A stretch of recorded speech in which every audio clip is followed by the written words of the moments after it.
Yamaha RD350LC is a nailed-on classic, and it's one that still draws attention and admiration from motorcyclists anywhere you go on one.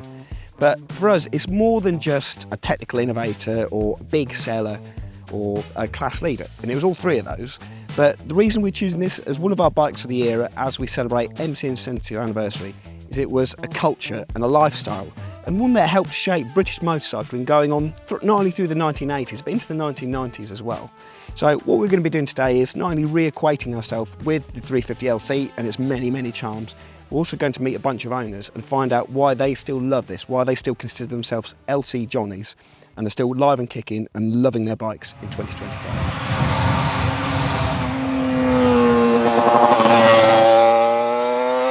I've borrowed this lovely 1981 RD350LC from my friend Trev.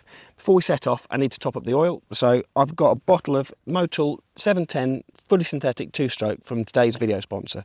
Motul have long been supporting two-stroke riders, keeping their bikes safe and running as they should be, because two-strokes are really critical and highly dependent on that oil, which they're obviously also consuming with the fuel. So I'm going to crack this open and get it poured in.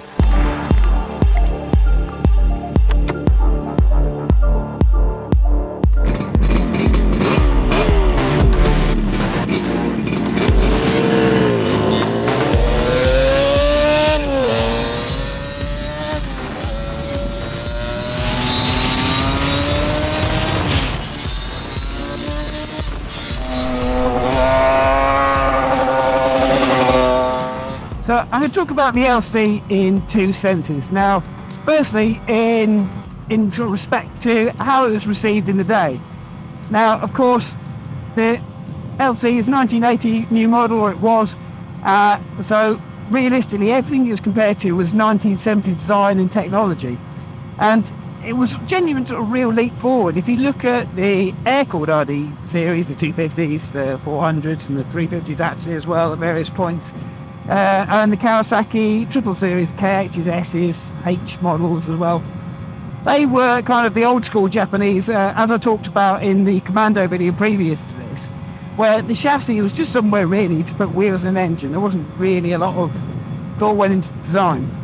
The Japanese realised if they really wanted to get advantage over each other realistically, and the Europeans who were still in business, they had to start building bikes that handled and stopped and did all those other bits and pieces to really complement their brilliant engines that they were already building. Whether it's two-stroke, four-stroke, they were building some great stuff, including their little two-stroke twins.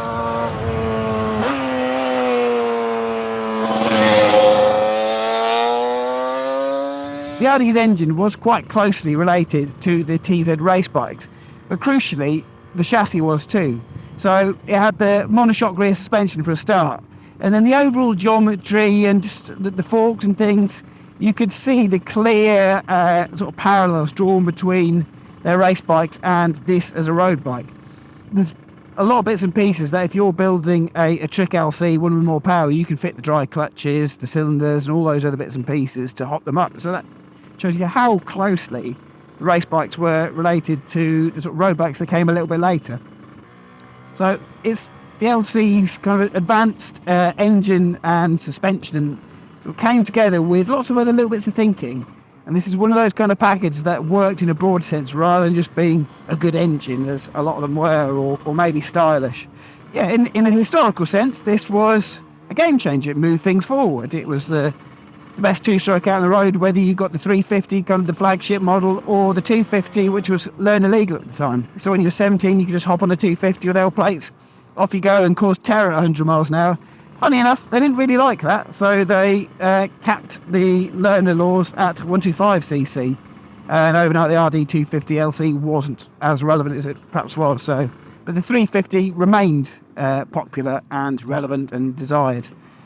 It's no surprise really, and that kind of brings me on to my next point, that okay, after sort of 3 years they switched over to the power valve model, but at that point you had bikes like the NS400R come out, Yamaha did the RD500LC, the RG500 Gamma, the 250 Gamma with an aluminium frame, and things were rapidly moving forward, and then it went on through TZR 250s from Yamaha itself and Kawasaki KR1s, Suzuki RGVs.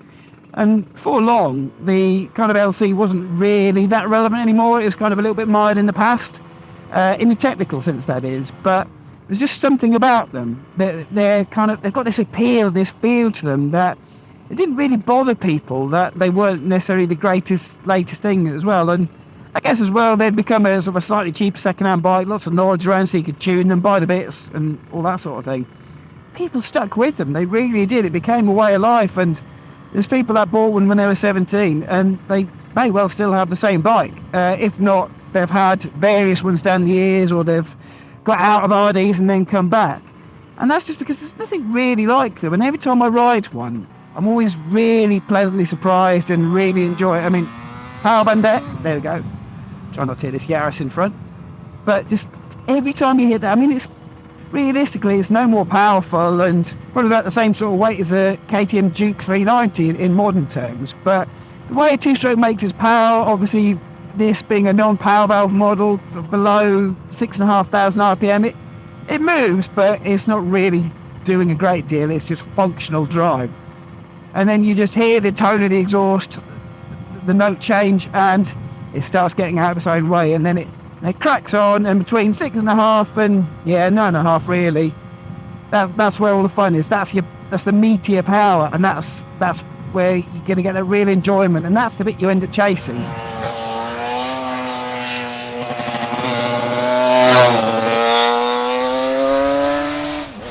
Arguably, bikes like this have sort of come back into their own, whereas in the 90s we kind of left this sort of stuff behind. We wanted 1050s litre bikes, and that big sports bike revolution came around. Bikes like this, where you can have that fun with not a great deal of power, not a great deal of speed. You don't have to be going through a quarter 100 miles an hour to feel like you're doing anything. You just get your kicks at a lower speed, and you have to work for them as well. There's a lot to be said for that, now as then, and really that's kind of part of the RD's enduring charm and why we chose it over and above other bikes in that era. Because there are lots of great ones, don't get me wrong. You've got a Suzuki GSM 50 and 1000, you've got later Kawasaki Z1000s and Z1s, GP Z900R, Honda VF 1000s, and lots of these other landmark kind of interesting bikes, but they faded away in a way that the LC just hasn't. And for me, this is kind of bang on, the absolute nailed on bike of that era.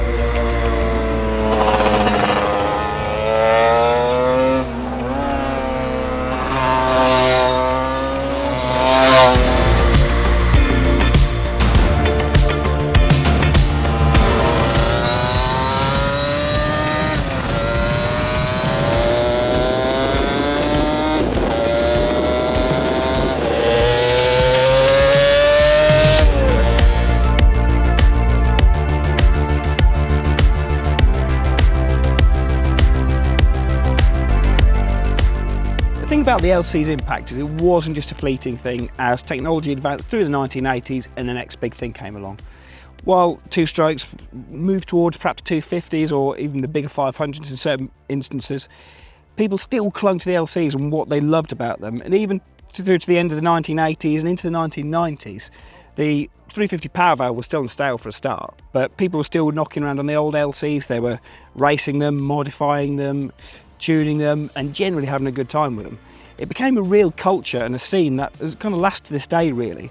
And actually, there's probably more LCs on the road than there has been in a lot of decades. So what we've done today is invite a lot of those guys down to show us what the LC life is all about. And there's all manner of different flavours of LC here. We've got the later power valve for a start. Then we've got standard ones, special ones that are ridden nearly every day, ones that are kind of pampered, restorations, the whole gamut. So we're going to take a look at those and really delve into the culture of the LC.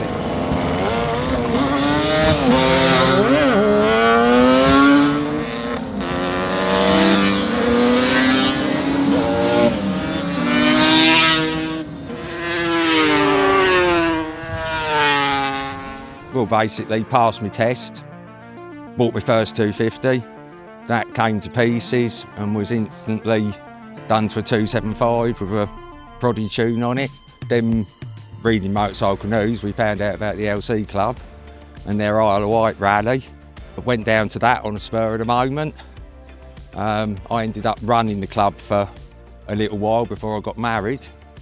And yeah, I just can't remember a time when I've not had one. All of them from 80 to 500. They're just fun, they make you smile. I'd heard about one lurking in a pub cellar. Tracked the guy down, managed to do a deal with him just before my 50th birthday. Family club together, and this is what came out of it. I actually built it on my 50th birthday, which was probably the best birthday I've had for a long time. And I mean, that's what, 7 years ago now, never misses a beat. The engine's fairly standard, cleaned up some of the ports. Apart from that, if it wasn't around in the 80s, it's not on it. Lockheed's, Melamoto's rear sets, Tony at all speed kindly built us a one-off set of pipes. And it does everything it used to do in, you know, if you rode one in the 80s, it shakes its head because of the fairing, and today, yeah, still went off the clock. Suspension-wise, it's standard. You've got to enjoy it with all its little quirks, I think is the word. I started off with an RD350 when I was 18, and then I decided to buy a 404. Then I wanted to move on to a Honda 504, but it was too heavy. And then the LC came out, and my boyfriend, my husband now, said, it's light, it's fairly low, give it a go. So I saved up, bought it cash from Team Ham Yam, which I've got the receipt for here. Well, the brakes were very sharp, whereas the other bikes weren't. And it was just easy to ride, just felt easy to ride. Enjoyed it. It's been all around Switzerland, Europe, south of France, Germany, bike rallies. Then I had my children and it just sat in the garage. My husband used it for work every day, and then it just sat there, and then I gave it my son. He looks after it, as you can see. So it just, family heirloom. I bought it in March 1982. We went to Amsterdam, my husband and I and some friends on bikes, and we went on the boat ride in Amsterdam, got off the boat and it had gone. So we thumbed it all the way back to the UK, and then I got a phone call 2 weeks later from the Dutch police to say they'd found it and it was in a compound. So we went back out, got it, and here it is. And then in 2010 it was stolen from my garage. My son and my husband, it was snowing, so they followed the bike trail and they obviously couldn't start it and they just dumped it, so got it back from them there as well. So yeah, got quite a history.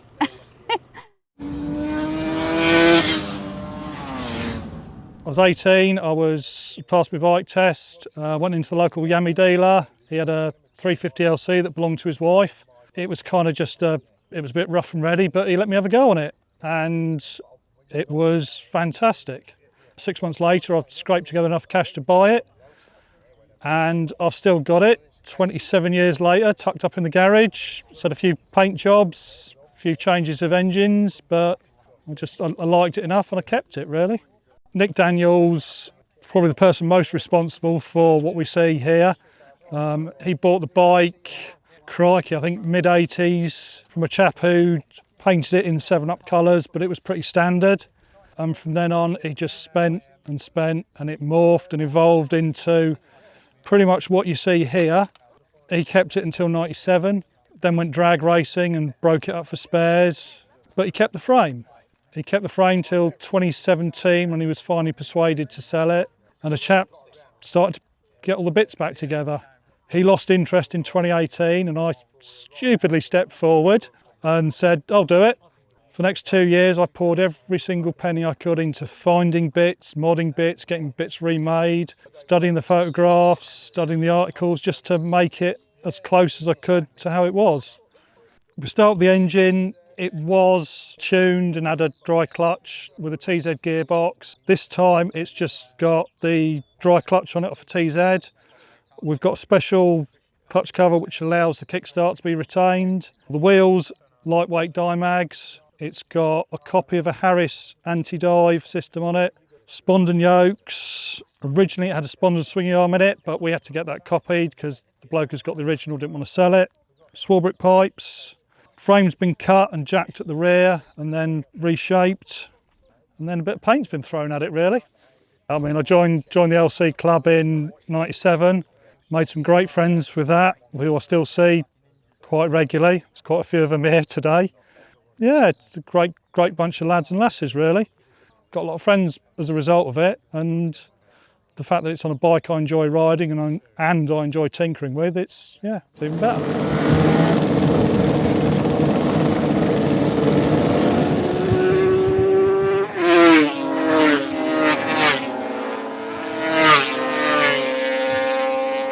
I had the first LC at 17, as the usual would do. Quickly moved on to a bigger bike, and then when I hit 20, the Norwich Union stopped doing their rider policy, so the insurance went through the roof. So I had to go back to a 350 so I could insure it. That was at 20. I bought this one when I was 21. Ended up putting me in hospital 4 days later and said I'd never get rid of it, and that's it. I've gone on from there. Always had LCs. Having that, I got to know a few people, still know now. We ended up running the LC Owners Club for 10 years. And then I changed a career. I ended up getting to meet Pete Gibson, who made the all-speed exhausts in the 80s. Got to know him. Ended up taking the business over from him when he wanted to retire. And I've been doing that now for 23 years, building the LC all-speeds and all the other pipes for them. You shouldn't have two the same. Everyone puts their own mark on it, which launched businesses like All-Speeds and M&P, people like that, because everyone wanted to make it a non-standard bike. This is my latest one, we sort of built at the end of COVID through there. Always wanted to do a Japanese Bazooka replica. To sort of like, they gave us the LC, so I thought we'd give them something back. Just done a bit of an English sort of take on it. A few parts I've had to source from Japan, but the rest of it was mainly out of spare parts that have been sitting in my garage for years. Probably cost me £2,000 to build that. And it's just good fun, because everyone expects a standard LC, and I turn up with this, and people, it's a Marmite bike, they either love it or hate it. There's definitely more hate. I've almost had death threats on the internet over it. And people say I haven't got a clue what I'm doing with an LC to do this, and I should put it back to completely standard, but it was a box of parts. I've not wrecked a good bike. You can't get any more individual, unless you're in Japan, and you'll probably find several of them like it, so yeah.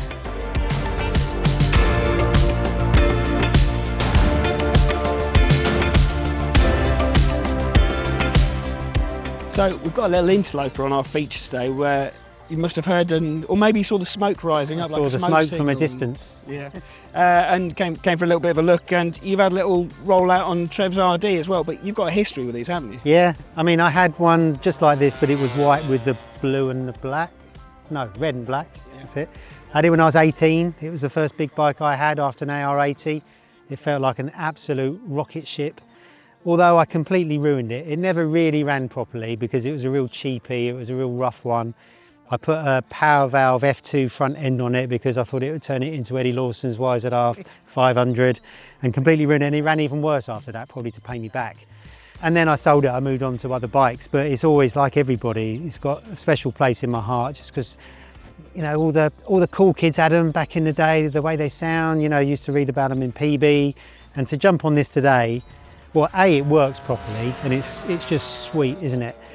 But that kind of, you know, what it was, you know, the perception of these bikes growing up with them as how angry they were and the way they wheelie and all the rest of it.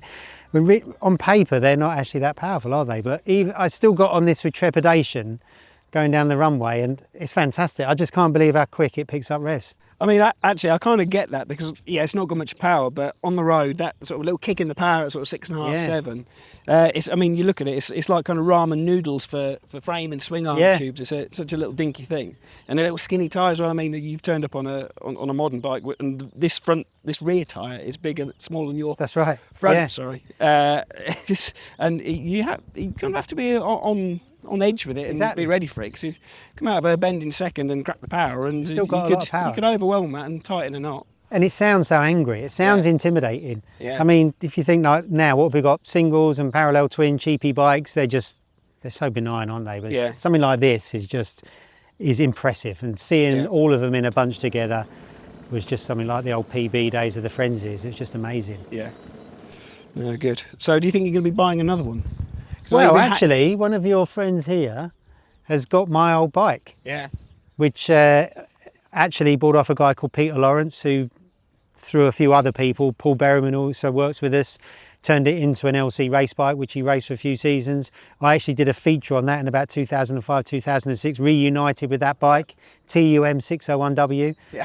And now our man's got it and he's restored it again. So I'd love to have a go on it. Back on the road, again. he said, Tony. You're awesome. Yeah, well... but no, thank you for letting me ride it. No, well, it's a pleasure, and I'm glad you enjoyed your trip down memory lane. I did, and didn't break it. No, well, neither have I, but not yet anyway. No, so, no, we'll the get this day is video young. finished. Yeah.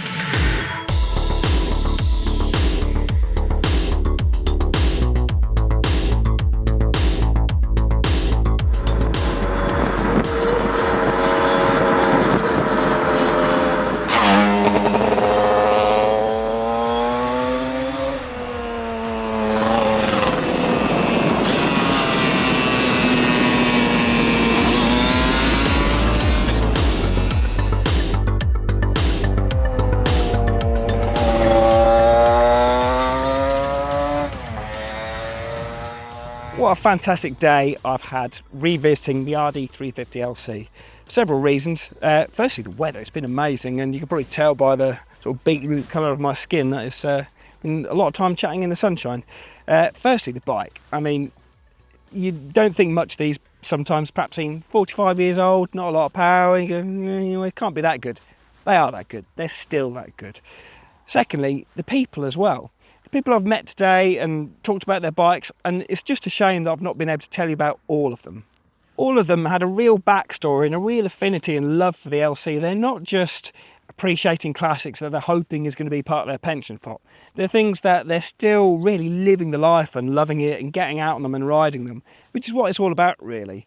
And for us, that's why the LC really was kind of, there was no option other than choosing this as a bike of our era, because I don't think anything else in that 1975 through 1984 period is really has such a legacy as the LC. I mean, there's great bikes in that period, lots of big technical advancements, but really it's the culture and the people around the LC that make it what it is.